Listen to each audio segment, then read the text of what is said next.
This morning I'd like to look at a Bible story that virtually everybody knows at least a little bit about. And even those outside the church, I'm sure, have heard of this story. And I think that says a lot considering how biblical literacy seems to be at what could be an all-time low. So to say that even non-Christians know about this story speaks a lot to its popularity. And the story is the one about David and Goliath. As we delve into the story, I hope this morning that it will bring back good memories from whenever you were a child and growing up in the church and you heard the story for the first time.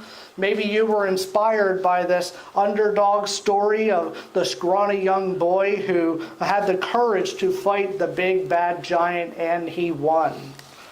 Now, the good thing about revisiting these popular stories is that there's so much in there that the goal is really to pull out some perspectives that maybe you haven't considered before. The story is found in the book of 1 Samuel, chapter 17, and the whole story, it takes about 58 verses to tell it in its entirety. I won't read all 58 verses this morning because I would like to narrow my focus a bit. So I'll read from verse 28 through 51. And although we're only reading a portion this morning, I would suggest maybe later today or later this week going back and looking at 1 Samuel 17 and reading the story in its entirety to get the whole gist of what was going on. So the words of the NIV are on the screen. And beginning in 1 Samuel chapter 17, verse 28, the word of the Lord says, "When Eliab, David's oldest brother, heard him speaking with the men, he burned with anger at him and asked, 'Why have you come down here? And with whom did you leave those few sheep in the wilderness? I know how conceited you are and how wicked your heart is. You came down only to watch the battle.' 'Now what have I done?' said David. 'Can't I even speak?' He then turned away to someone else and brought up the same matter, and the men answered him as before. What David said was overheard and reported to Saul, and Saul sent for him. David said to Saul, 'Let no one lose heart on account of this Philistine. Your servant will go and fight him.' Saul replied, 'You are not able to go out against this Philistine and fight him. You are only a young man, and he has been a warrior from his youth.' But David said to Saul, 'Your servant has been keeping his father's sheep. When a lion or a bear came and carried off the sheep from the flock, I went after it, struck it, and rescued the sheep from its mouth. When it turned on me, I seized it by its hair, struck it, and killed it. Your servant has killed both the lion and the bear. This uncircumcised Philistine will be like one of them, because he has defied the armies of the living God. The Lord who rescued me from the paw of the lion and the paw of the bear will rescue me from the hand of this Philistine.' Saul said to David, 'Go, and the Lord be with you.' Then Saul dressed David in his own tunic. He put a coat of armor on him and a bronze helmet on his head. David fastened his sword over the tunic and tried walking around because he was not used to them. 'I cannot go in these,' he said to Saul, 'because I am not used to them.' So he took them off. Then he took his staff in his hand, chose 5 smooth stones from the stream, put them in the pouch of his shepherd's bag, and with his sling in his hand approached the Philistine. Meanwhile, the Philistine, with his shield bearer in front of him, kept coming closer to David. He looked David over and saw that he was little more than a boy, glowing with health and handsome, and he despised him. He said to David, 'Am I a dog that you come at me with sticks?' And the Philistine cursed David by his gods. 'Come here,' he said, 'and I'll give your flesh to the birds and the wild animals.' David said to the Philistine, 'You come against me with sword and spear and javelin, but I come against you in the name of the Lord Almighty, the God of the armies of Israel, whom you have defied. This day the Lord will deliver you into my hands, and I'll strike you down and cut off your head. This very day I will give the carcasses of the Philistine army to the birds and the wild animals, and the whole world will know that there is a God in Israel. All those gathered here will know that it is not by sword or spear that the Lord saves, for the battle is the Lord's, and he will give all of you into our hands." As the Philistine moved closer to attack him, David ran quickly towards the battle line to meet him. Reaching into his bag, taking out a stone, he slung it and struck the Philistine on the forehead. The stone sank into his forehead, and he fell face down on the ground. So David triumphed over the Philistine with a sling and a stone. Without a sword in his hand, he struck down the Philistine and killed him. David ran and stood over him. He took hold of the Philistine's sword and drew it from the sheath. After he killed him, he cut off his head with the sword. When the Philistines saw that their hero was dead, they turned and ran. May the holy word of the Lord speak to us and transform us no matter where we are in our walk with God. The story that never seems to get old. I mean, after reading it, I'm thinking, wow, there's so much in there. That's really good. Since it's Mother's Day today, I tried to look at the story from the perspective of what lessons mothers can teach their children to raise them in the fear and admonition of the Lord. 3 points this morning all concern faith. The first concerns David's brother Eliab's lack of faith. The second is King Saul's choice of pragmatism over faith. And lastly, we'll look at David's practiced faith. So the first point first is that David's older brother Eliab gets a mention in this story. Before we get into him, though, have you ever been in a situation where someone sort of passes the buck? There's something you think they should be doing, and they sort of say, well, someone ought to do this. Why don't you do it? Well, the natural response is, why should I do it? Why don't you do it? So in so many words, that's sort of what's going on here, in that David is suggesting that someone should do something about the problem of Goliath and the Philistine army. At first glance, it seems like David is stating the obvious. Someone should stand up and fight him. Well, we know that. But the standoff at this point has lasted for 40 days now. It's getting old. And no one had yet to man up, at least on the Israel side of things. The Bible tells us David's brother Eliab was a tall man too. So when David comes along and says somebody should do it, guess what Eliab is thinking? He knows he's one of the taller guys, so he would be an obvious choice to go up against Goliath. You typically want to pit their biggest and best against your biggest and best. Eliab responds very unkindly towards David because he thinks if he goes to fight Goliath, the battle's not going to last very long and he's going to be killed. In other words, Eliab is scared. But behind that fear is really a lack of faith.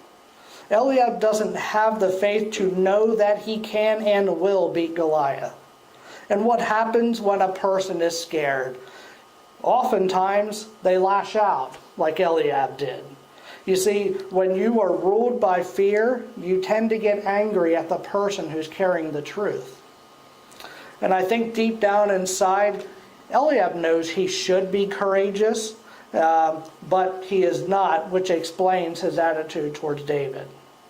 Now, we step back from the details of the situation for a minute and look at the big picture. Really, what is it when we boil this scene down? This is the classic battle of good versus evil. You can be sure that the devil wanted to do everything in his power to defeat Israel. Over 40 days of the stalemate, you can be sure that both sides are starting to get anxious, and that is when people start taking risks. You can be sure the devil was eagerly awaiting anyone on the side of Israel who was going to step forward so he could do what it takes to stop him. In this case, the devil used David's bigger brother, Eliab, to try to talk him down.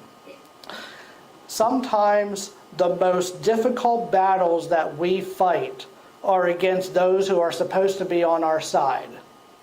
In the end, we see Eliab's fear was greater than his faith, but not David. He didn't have the experience we would expect him to have. He didn't have the proper size we would expect him to have to fight Goliath. All David had was faith. Now, if I repeat those words, all David had was faith.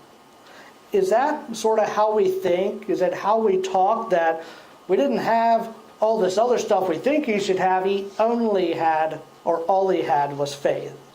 Well, it's sort of like saying, and pardon the war illustration, but it's like saying all we have is an atomic bomb here to use against our enemy. Having faith is like having everything you know that's going to end the conflict right now. And David didn't even have to consider Eliab in his words, because he already had properly prepared for the situation. And that's something we'll get into a little bit later. But I really think the discussion with Eliab was the turning point for David. To think of this as a story of David versus Goliath is to just oversimplify things, because Goliath was only one of several battles that David faced this day. I think the first battle was David defeating the negativity of Eliab. And I think once David won that battle, then Goliath really was as good as dead. The conversation with Eliab was a very crucial moment, and David was either going to turn away in embarrassment at the words of his older brother, or he was going to realize that he did have the courage to go forth and actually fight him. There was no in between there. This was the crossroads. Next up for David is now to face King Saul. Like Eliab, Saul's initial intent was to get rid of David. But David gives reasons why he should be allowed to fight. In short, David says, I have experience in the past. I fought wild beasts. I've killed a lion. I've killed a bear. So I can, I can beat this Philistine as well. I'm not just some lazy couch potato that's trying to make a name for myself. And honestly, as I read this, I'm very surprised that Saul gives in that easily and allows David to fight. It has been said in this whole story, the miracle was not David slinging the stone and hitting Goliath. The miracle was Saul allowing David to go and fight. The Bible doesn't tell us why Saul allowed him to fight. Thinking practically could be a number of reasons. We know from last week Saul had a falling out with the prophet Samuel, and the Spirit of the Lord left him after that time. Maybe Saul recognized something special in this kid, David. David was certainly very confident as he approached Saul, so I'm sure Saul recognized his confidence as well. Maybe Saul saw this confidence that he knew he didn't have in his own warriors. So in Saul, we don't have any evidence to conclude that he gave his armor to David as an actual act of faith. It was more like a pragmatic decision more than anything else. From a human perspective, David was not a good choice to go up and fight Goliath for the reasons we said. But as they say, it was pretty much slim pickings at the time. This drug on for 40 days. We got to try something. So this kid is offering, so Saul takes him up on it. None of Saul's other stronger warriors were volunteering, by the way.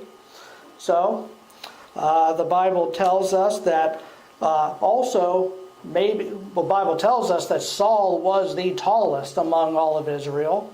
So maybe in the back of his mind, he's thinking, if no one else volunteers, I'm the most logical choice to go up against, because I'm the biggest of these guys against the biggest of those guys, even though it's still not a fair fight. There's a chance, maybe Saul hoped that if this small kid went to fight the giant, that maybe one of the other men of his warriors would do the honorable thing and step up and say, don't let this little kid fight, I'll fight instead. Well, if that was Saul's hope, it didn't happen. Furthermore, there's also the possibility maybe Saul thinks this kid is expendable. He's not one of my warriors. If something happens to him, no big loss. It's possible he was thinking that way. Maybe Saul is thinking this whole thing can backfire on Goliath. Because what if he fights David? Killing David would not be worthy of praise for a big giant. It's something he's supposed to do. There's really no honor or bragging rights in that. Sort of reminds me of the movement in recent years where often at the high school level, people want to allow girls to compete against boys in a variety of sports. I'll pick wrestling as an example. You may think that if the boys think that they are stronger than the girls and should easily be able to handle wrestling a girl, then you'd think they'd be all in for it. That would be an easy win for me.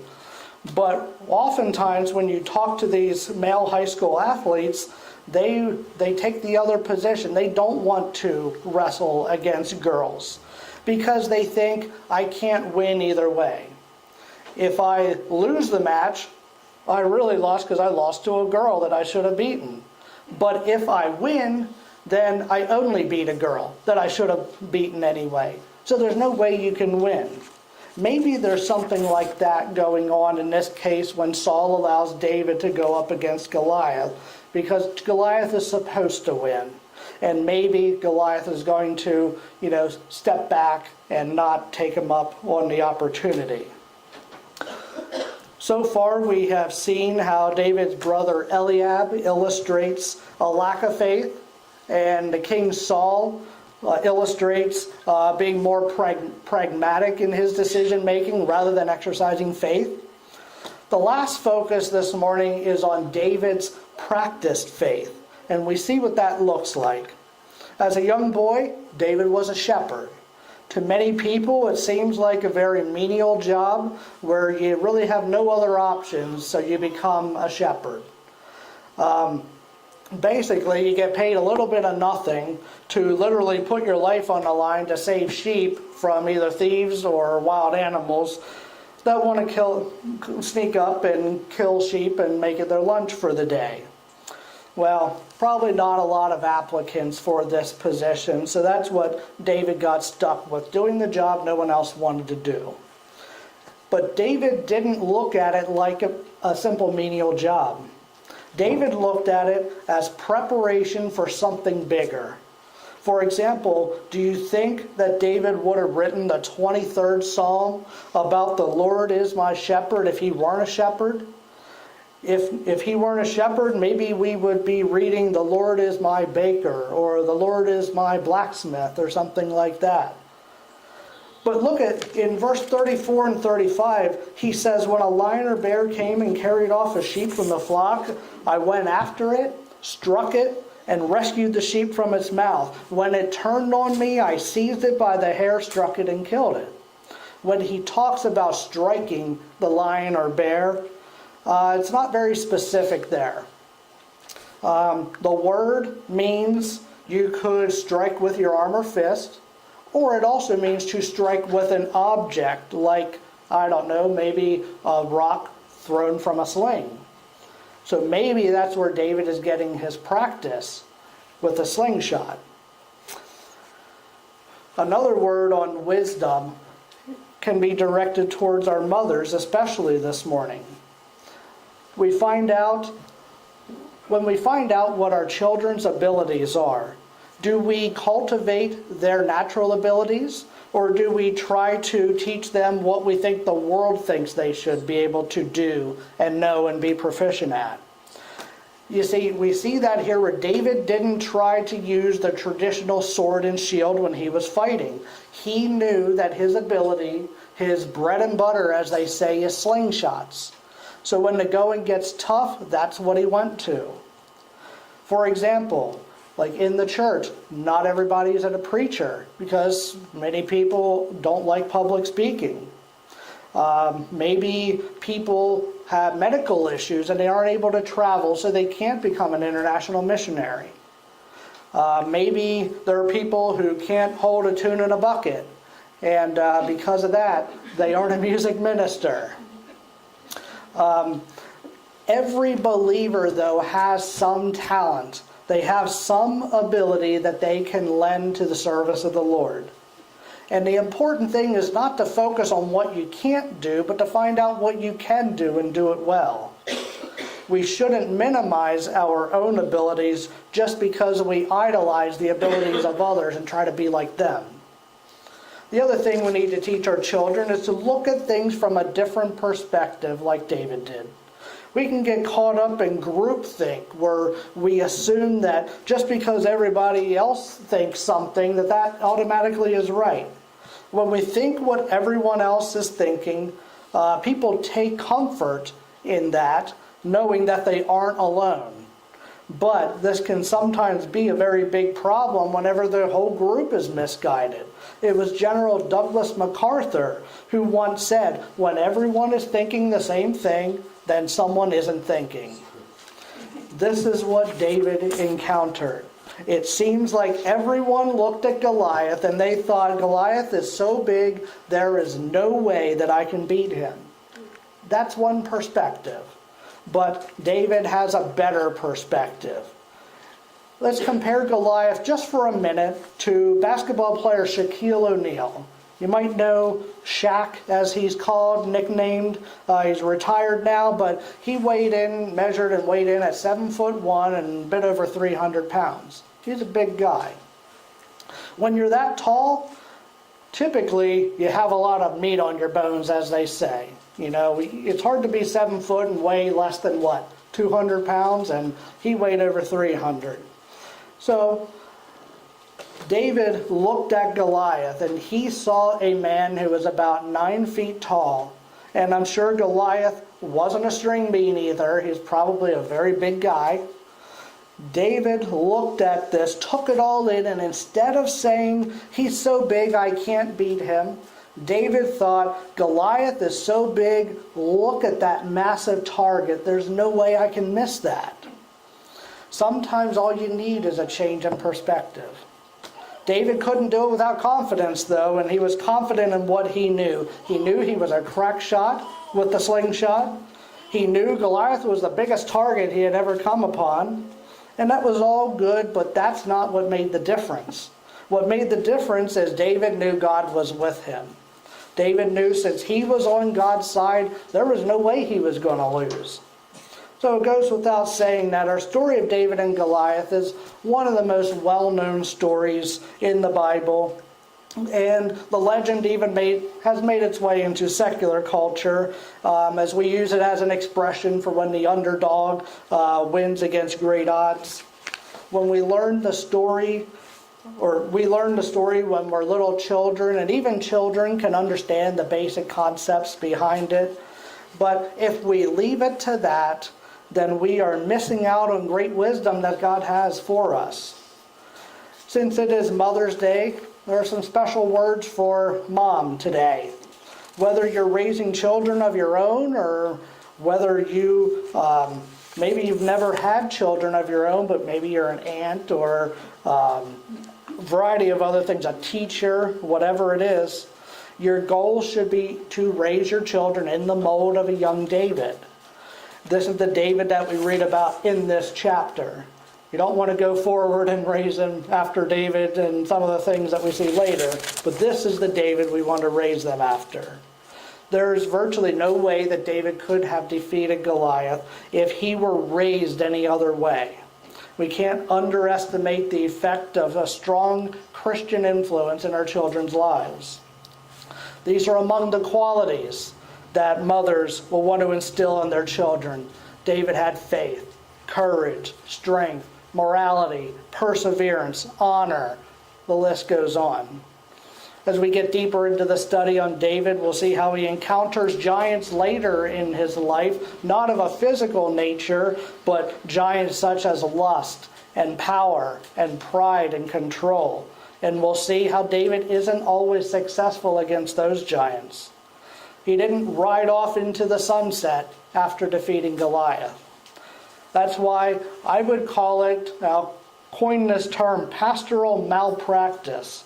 If I were to tell you that all you have to do is follow the steps of David and God's going to deliver you from your struggles.